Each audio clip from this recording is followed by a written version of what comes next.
So I'm going to show you this from Psalm 126, which is, I believe, the psalm that we're on today. Those who go out weeping, carrying seed to sow, will return with songs of joy, carrying sheaves with them. Sheaves are bundles of harvested grain. Now, think for a minute about how this theme repeats itself throughout the Bible, at least throughout today's readings. Here you have David on the run now from Absalom. You have Ahithophel, whose counsel was not followed, and he kills himself out of the fact that he's been dishonored, and he probably also thinks that David will end up winning now that David's been given the time actually to run. And David and his retinue cross the Jordan. Now, crossing the Jordan is what the Israelites do when they come into the promised land.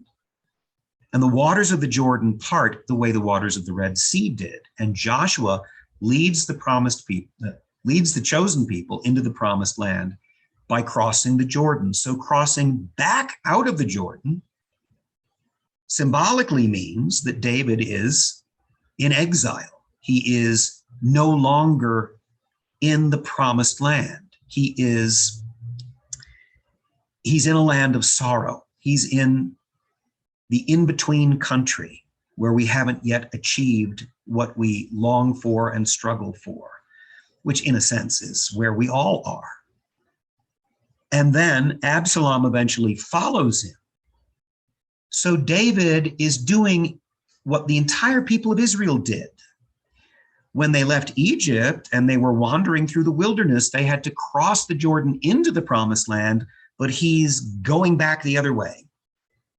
And when the Israelites are taken captive in Babylon, it's the same kind of thing. Now, Jeremiah talks about, he prophesies 70 years of captivity. It's actually a little less than that, but it's many decades of captivity, and there are two different phases of it.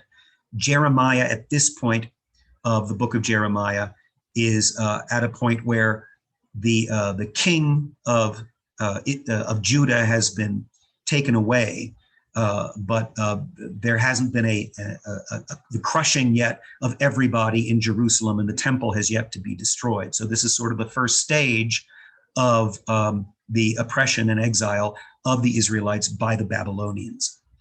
So, but again, you see this wandering, this exile, you see this pain, you see people, you see sort of like the way of the cross. You see, even after Cain kills Abel, he has to wander about the world, and he doesn't really have a place to call his own, although he's protected by God, and God puts a mark on him so no one kills him.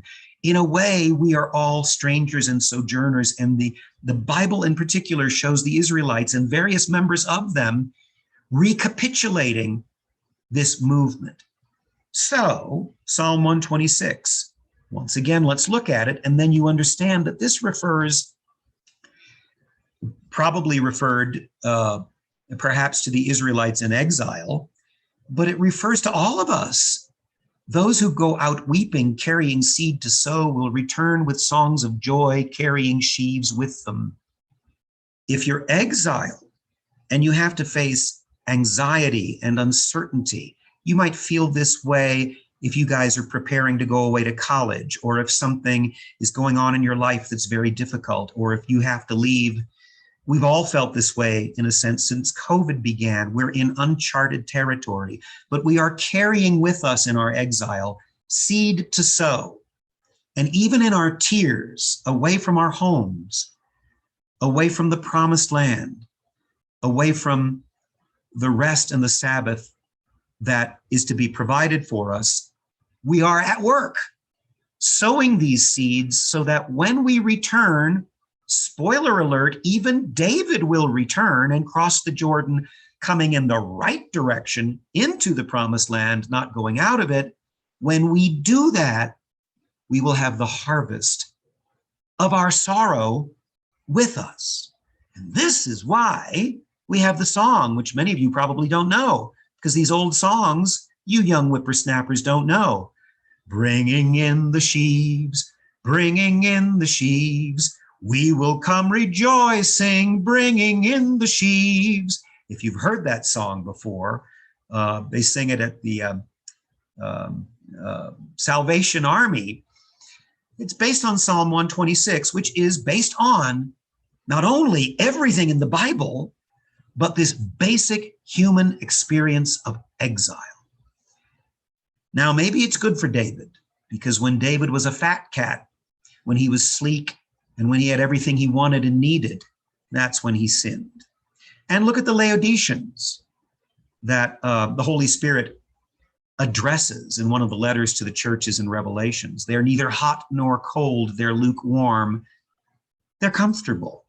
They're comfortable. So they're not opposed to the faith, and they're not zealous for the faith. They're like most people, comfortable, which is how we get. And unfortunately, it's the stuff that stirs us up and causes us sorrow that makes us take the seed and spread it, and then eventually come home bringing in the sheaves. We will come rejoicing, bringing in the sheaves.